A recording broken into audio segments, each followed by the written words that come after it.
Hello friends, good morning. मैं उमा शंकर गौड़ एक बार फिर हाजिर हूँ आपके बीच में जियो with Uma Shankar Gaur YouTube channel के माध्यम से। मैं आज लेकर आया हूँ आपके लिए ज्वालामुखी वॉल्केनो एमसीक्यूज़ का सेकंड टेस्ट, जिसे हम आज 20 क्वेश्चंस के माध्यम से हल करेंगे। तो चलिए शुरुआत करते हैं आज के टेस्ट की। Let's start, play the game. Question number first, विश्व की अधिकांश ज्वालामुखी घटनाएं कहाँ घटित होती हैं? तो ये अधिकांशतः विनाशात्मक प्लेट किनारे जो हैं उनके पास ये घटनाएं घटित होती है। तो ऑप्शन डी यहाँ पर सही होगा। प्रश्न संख्या 2, विश्व के अधिकांश सक्रिय ज्वालामुखी पाए जाते हैं। कहाँ पर पाए जाते हैं? अभी पीछा था कि विनाशात्मक किनारों पर, तो विनाशात्मक किनारे कहाँ पर बनते हैं? जहाँ नवीन मोड़दार पर्वतीय क्षेत्र निर्मित होंगे। विनाशात्मक किनारों के यहाँ पर क्या निर्मित होते हैं? नवीन मोड़दार पर्वतीय क्षेत्र। तो यहाँ पर सी ऑप्शन क्या हो जाएगा? सही होगा, क्योंकि सी पर क्या है? नवीन मोड़दार पर्वतीय क्षेत्र। दोनों प्रश्न एक दूसरे से संबंधित हैं, इसलिए अच्छे से पढ़ते हुए चलें। आपको और भी ऐसे कई प्रश्न मिलेंगे जो आपस में एक दूसरे से संबंधित हैं। अगला प्रश्न संख्या 3, प्रशांत महासागर के चारों तरफ स्थित ज्वालामुखी की पेटी को क्या कहा जाता है? प्रश्न को फिर से पढ़ें कि प्रशांत महासागर के चारों तरफ स्थित ज्वालामुखी की पेटी को क्या कहा जाता है?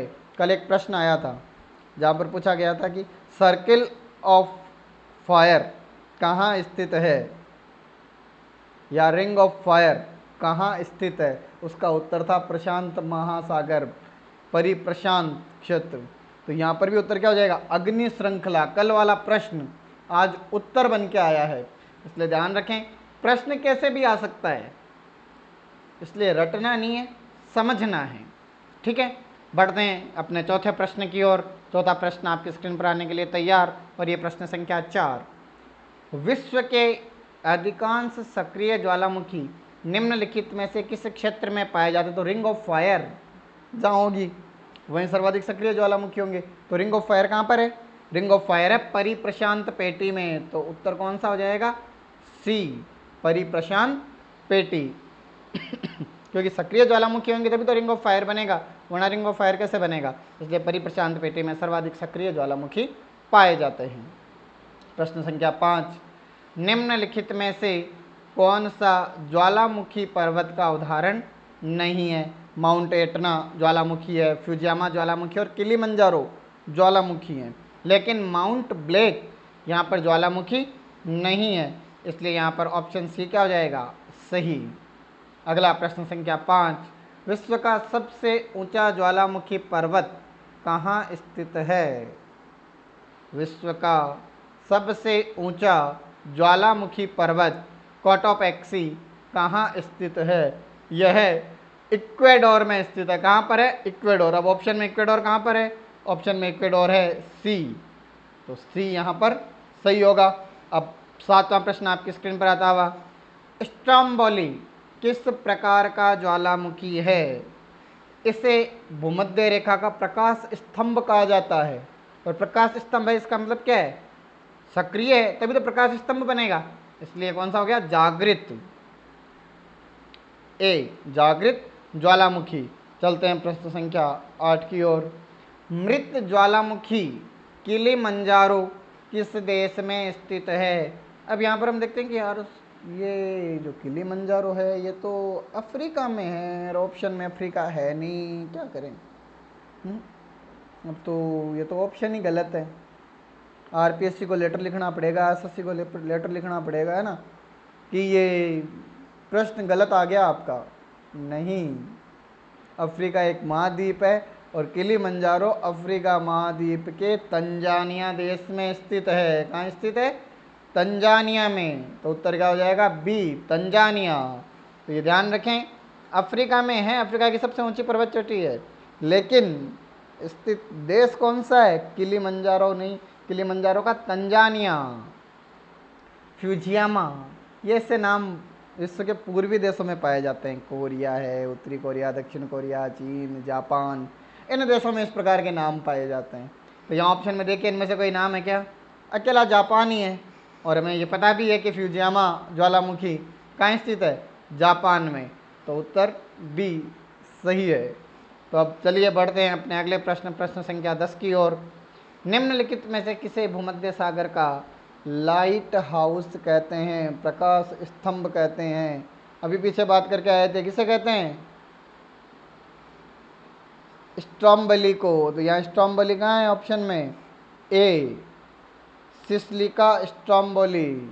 ये मुख्य रूप से लिपारी में स्थित है, लेकिन मुख्य द्वीप है सिसिली, इसलिए इसे सिसिलिका स्ट्रॉम्बोली कहा जाता है।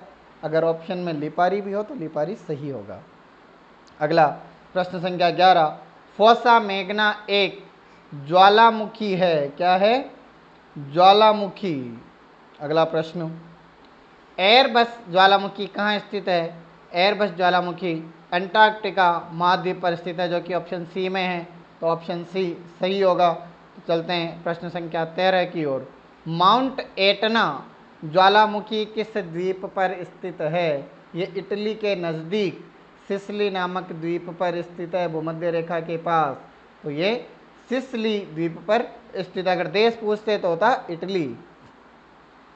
अगला प्रश्न संख्या 14, निम्नलिखित में से कौन सा एक ज्वालामुखी पर्वत नहीं है? फ्यूजियामा ज्वालामुखी है, एंडीज ज्वालामुखी है, विसुवियस इटली का ज्वालामुखी है, वास्टेज यह एक कम ऊंचाई का पर्वत श्रृंखला है, ना कि कोई ज्वालामुखी पर्वत।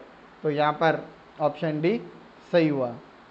आगे बढ़ते हैं प्रश्न संख्या 15 की ओर। विसुवियस ज्वालामुखी किस देश में स्थित है? पिछले प्रश्न में बताकर आया हूँ, इटली में। कहाँ है? इटली में। तो आगे बढ़िए प्रश्न संख्या 16, मोना लोआ उदाहरण है। मोना लोआ किसका उदाहरण है? मोना लोआ संयुक्त राज्य में स्थित सक्रिय ज्वालामुखी है। कैसा है? सक्रिय ज्वालामुखी, संयुक्त राज्य अमेरिका में स्थित है।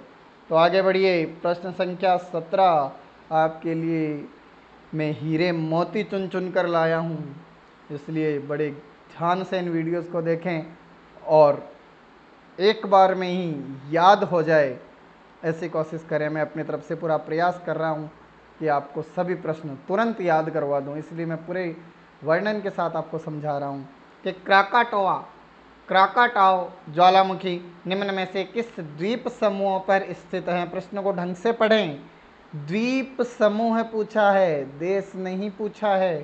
तो द्वीप है जो सुमात्रा व जावा के बीच स्थित सुंडा द्वीप के नज़दीक ये स्थित है।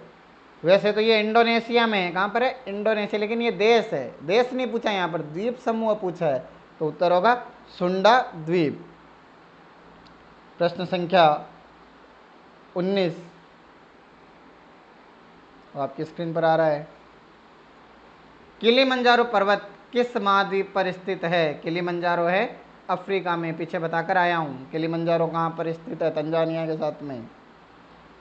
अब अंतिम प्रश्न, प्रश्न संख्या 20 आपकी स्क्रीन पर आ रहा है। ये प्रश्न संख्या 20, एल मिस्टी ज्वालामुखी किस देश में स्थित है?